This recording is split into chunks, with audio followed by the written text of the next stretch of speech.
বন্ধুরা, আজ আমি একদম ইউনিক একটা মিষ্টি রেসিপি আপনাদের সাথে শেয়ার করব। মুখে দিলে একদম মাখনের মতো মিলিয়ে যাবে। খুব কম উপকরণে আর কম সময় দারুণ টেস্টি মিষ্টি খুব সহজেই বানিয়ে নিতে পারবেন। সম্পূর্ণ ভিডিওটা দেখার অনুরোধ রইল। রেসিপিটা ভালো লাগলে লাইক, শেয়ার, কমেন্ট করতে ভুলবেন না। আর চ্যানেলটা সাবস্ক্রাইব করে আমার পাশে থাকার অনুরোধ রইল। নমস্কার বন্ধুরা, আমি পাপড়ি পদ্মাবতী ফুড ক্রিয়েশনে আপনাদের সবাইকে স্বাগত। মিষ্টি তৈরি করার জন্য প্রথমেই গ্যাস জ্বালিয়ে আমি একটা কড়াই বসিয়ে দিলাম আর এতে দিয়ে দিচ্ছি 2 কাপ জল। 2 কাপ জলের জন্য আমি এখানে দিয়ে দেব 2 চামচ চিনি। চিনি দেওয়ার পর খুব ভালো করে আমি এটা ফুটিয়ে নেব। এভাবে একটু আমি নাড়াচাড়া করে দিচ্ছি আর ফুটে ওঠার জন্য ওয়েট করব। এভাবে দেখুন খুব ভালো করে ফুটে গেছে। এটা আমি নাবিয়ে একটা সাইডে সরিয়ে রাখবো। এরপর কড়াইতে আমি দিয়ে দিচ্ছি এখানে 750 ml দুধ আছে। আপনারা কিন্তু 500 ml দুধ দিয়েও করতে পারেন, কোনো অসুবিধে হবে না। দুধটা আমি আগে থেকে ভালো করে জাল দিয়ে রেখেছিলাম। এরপর আমি আবারও খুব ভালো করে ফুটিয়ে নিলাম আর দিয়ে দিলাম এখানে হাফ বাটি মতো চিনি। আর মিষ্টি কিন্তু আপনারা আপনাদের পছন্দ অনুযায়ী ব্যবহার করবেন। এরপর খুব ভালো করে আমি এটা ফুটিয়ে নেব। এরপর খুব ভালো করে ফুটিয়ে নেওয়ার পরে অনেকটাই কমে আসবে, আর একটু কমিয়ে নিলাম ফুটিয়ে। আর তারপর এখানে ফ্লেভারের জন্য আমি দিয়ে দিলাম ছোটো এলাচ থেতো করে রেখেছিলাম, সেটা দিয়ে দিলাম। এতে সুন্দর একটা ফ্লেভার আসবে, খুব ভালো লাগবে মিষ্টিটা। আর আবারও খুব ভালো করে নাড়াচাড়া করে আমি এটাকে ফুটিয়ে নেব। আর এরপরে আমি এখানে নিয়ে নেব 2 চামচ কর্নফ্লাওয়ার। আপনারা কিন্তু এখানে কর্নফ্লাওয়ারের বদলে এখানে কাস্টার্ড পাউডার নিতে পারেন। এরপর আমি এই পাউডার ভেতরে দিয়ে দিলাম একটু ঠান্ডা জল আর ভালো করে একটু এভাবে মিশিয়ে নেব যাতে কোথাও দলা ভাব না থাকে। এভাবে একটা মিশ্রণ তৈরি করে নিচ্ছি। আর আমি যেহেতু কাস্টার্ড পাউডার ইউজ করব না, আমি এখানে নিজেই কাস্টার্ড পাউডারটা এভাবে রেডি করে নেব। কাস্টার্ড পাউডার কিন্তু আর কিছুই নয়, একটু কালার আর এসেন্স দিলেই কিন্তু কাস্টার্ড পাউডার হয়ে যায়। আমি এখানে এই মিশ্রণের মধ্যে একটু সবুজ কালারটা দিয়ে দিলাম কয়েক ড্রপ, আর এভাবে একটু দেখুন মিশিয়ে নিচ্ছি। আর এসেন্সের জন্য কিন্তু আমি এখানে আগেই দুধের মধ্যে যেহেতু ছোটো এলাচ ব্যবহার করেছি, তাতে এসেন্সটাও এসে যাবে আর এখানে কালারটাও এসে যাবে। আর আপনারা যদি ইয়েলো কালার করতে চান তাহলে কিন্তু ভ্যানিলা এসেন্সের ফ্লেভারটা দেবেন। দেখবেন দোকানে যে আমরা কাস্টার্ড পাউডারটা কিনি ইয়েলো কালারে, সেটা কিন্তু ইয়েলো কালারটা থাকে আর তার ভেতরে ভ্যানিলা এসেন্স থাকে।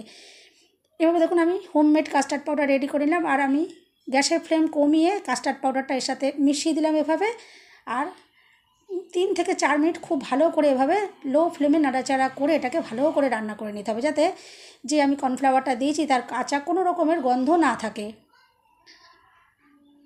আর এভাবে কিন্তু কাস্টার্ড পাউডার না থাকলে আপনারা নিজেরাই এভাবে হোমমেড কাস্টার্ড পাউডার তৈরি করে নিতে পারেন। এতেও কিন্তু একদম সুন্দর কাস্টার্ড পাউডার আপনারা তৈরি করে নিতে পারবেন, কোনো রকমেরই অসুবিধা হবে না। কাস্টার্ড পাউডারের বদলে এটা দিলে পরে কিছুই অসুবিধা হবে না, একদম কাস্টার্ড পাউডারের মতো রেডি হয়ে যাবে। এটা আমি নাবিয়ে নিয়েছি, রেডি হয়ে গেছে 3-4 মিনিট ফোটানোর পর। এরপর আমি এখানে নিয়ে নিয়েছি 1 প্যাকেট নর্মাল যে টোস্ট বিস্কুট হয়, সেই টোস্ট বিস্কুট আমি এখানে নিয়ে নিয়েছি।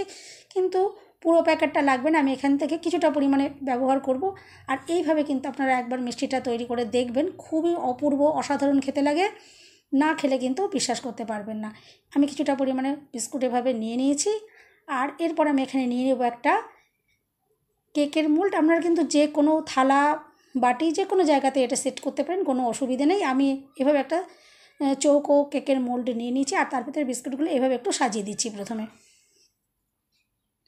এভাবে বিস্কুটগুলো রেখে দিচ্ছি। আর সাইডের অংশটা অনেকটাই ছোট জায়গা, গোটা বিস্কুট যেহেতু ধরবে না, এভাবে আমি ভেঙে বিস্কুট এখানে দিয়ে দেবো যাতে কোনো জায়গা ফাঁকা না থাকে। এভাবে একটু ভরাট করে দিতে হবে।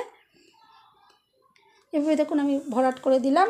আর আগে আমি যে চিনির যে মিশ্রণটা রেডি করেছিলাম জল আর চিনি দিয়ে, সেই মিশ্রণটা এখন এখানটা ইউজ করতে হবে। সেই চিনির মিশ্রণটা আমি একটু চামচে করে এই বিস্কুটগুলোর ওপর দিয়ে দেবো যাতে বিস্কুটগুলো একটু সফট হয়ে যায়। এভাবে দেখুন চিনির মিশ্রণটা আমি ওপর থেকে দিয়ে দিতে, এতে বিস্কুটগুলো কিন্তু সফট হয়ে আসবে। আর এভাবে দিয়ে দেওয়ার পরে আমি যে কর্নফ্লাওয়ারের যে মিশ্রণটা রেডি করেছিলাম, মানে আমার হোমমেড যে কাস্টার্ড, সেটা আমি এখন এর ভেতর দিয়ে দেখুন দিয়ে দিচ্ছি এই মিশ্রণটা, কাস্টার্ডের মিশ্রণটা। আর খুব ভালো করে একটু বেশি করে দিয়ে দিতে হবে যাতে কোথাও না ফাঁক থেকে যায়, ভালো করে আমি এভাবে ভরাট করে সব জায়গাটা দিয়ে দিচ্ছি। আর বন্ধুরা, এই রেসিপিটা কিন্তু খুবই অসাধারণ, অবশ্যই একবার ট্রাই করবেন, দেখবেন আপনাদের ভীষণই ভালো লাগবে। এভাবে দেখুন আমি দিয়ে দিলাম। আর এরপর আমি আবারও কিছু বিস্কিট এর ওপর দিয়ে দেবো। আর এই বিস্কুটগুলোর এবারে আমি এই চিনি যে জলটা রেডি করেছিলাম সেই জলের ভেতরে এভাবে একটু চুবিয়ে নিচ্ছি, যাতে বিস্কুটগুলো সফট করার জন্য।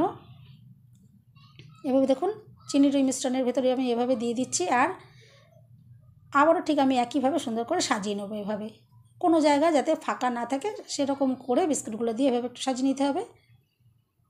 এভাবে দেখুন আমি সমস্ত জায়গাটা ভরাট করে দিচ্ছি। আর এভাবে ভরাট করে দিয়ে দেওয়ার পরে যে দুধের যে মিশ্রণটা রেডি করেছিলাম কাস্টার্ড, সেটা আমি এবার ওপর থেকে আবারও দিয়ে দিচ্ছি।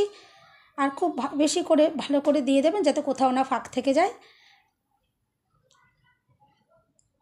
এভাবে ভালো করে দিয়ে দেওয়ার পরে আমি এর ওপর দিয়ে কিছুটা ড্রাই ফ্রুটস ইউজ করবো। আপনারা কিন্তু যে কোনো ড্রাই ফ্রুটস এখানে দিতে পারেন। আমি এখানে পেস্তা, কাজু আর কিশমিশ দিয়ে এগুলোকে সাজিয়ে দেবো। আর এভাবে ভালো করে সাজানো হয়ে গেলে আমি 2 থেকে 3 ঘন্টার জন্য এটা ফ্রিজে রেখে দেবো।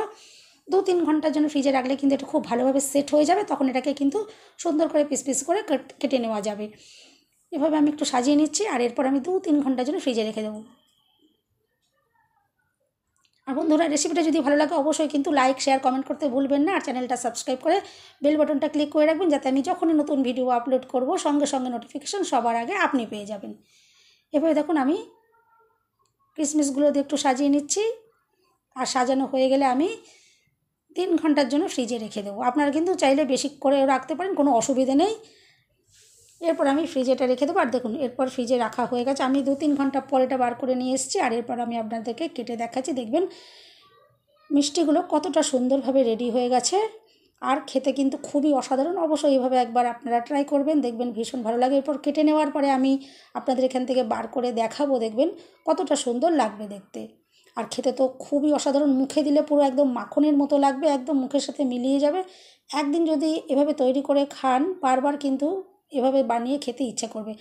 আর যাকে এভাবে বানিয়ে খাওয়াবেন সে কিন্তু তারও কিন্তু খুবই পছন্দ হবে। এই রেসিপিটা কিন্তু অবশ্যই একবার বাড়িতে ট্রাই করে দেখবেন। আর ভীষণই কম সময়ের মধ্যে আর কম উপকরণ এটা রেডিও করা যায়, কোনো রকমের হ্যাঙ্গামও নয়। দেখুন আমি এক পিস এভাবে বার করে নিচ্ছি। আমি প্লেটে এরপর এগুলোকে বার করে সাজিয়ে নেব। সুন্দরভাবে মিষ্টিগুলো একদম সেট হয়ে গেছে। এরপর সব মিষ্টিগুলো আমি এখান থেকে বার করে আপনাদেরকে তারপর দেখাচ্ছি যে কতটা সুন্দর দেখতে লাগছে। দেখুন দেখে বুঝতেই পাচ্ছেন যে মিষ্টিটা কতটা দুর্দান্ত শুধু দেখতে লাগছে, আর খেতে যে খুবই অসাধারণ সেটা তো আর বলার অপেক্ষা রাখে না। দেখুন এভাবে আমি সমস্ত মিষ্টিগুলো এভাবে প্লেটে একটু সাজিয়ে নিচ্ছি। এরপর দেখুন আমি একটা প্লেটে নিয়ে নিচ্ছি। এখান থেকে আমি আপনাদেরকে কেটেও দেখাবো যে মিষ্টিটা কতটা সুন্দর তৈরি হয়েছে। সবাই সুস্থ থাকবেন, ভালো থাকবেন। দেখা হবে নেক্সট ভিডিওতে। ভিডিওটা শেষ পর্যন্ত দেখার জন্য সবাইকে রইল অসংখ্য অসংখ্য ধন্যবাদ।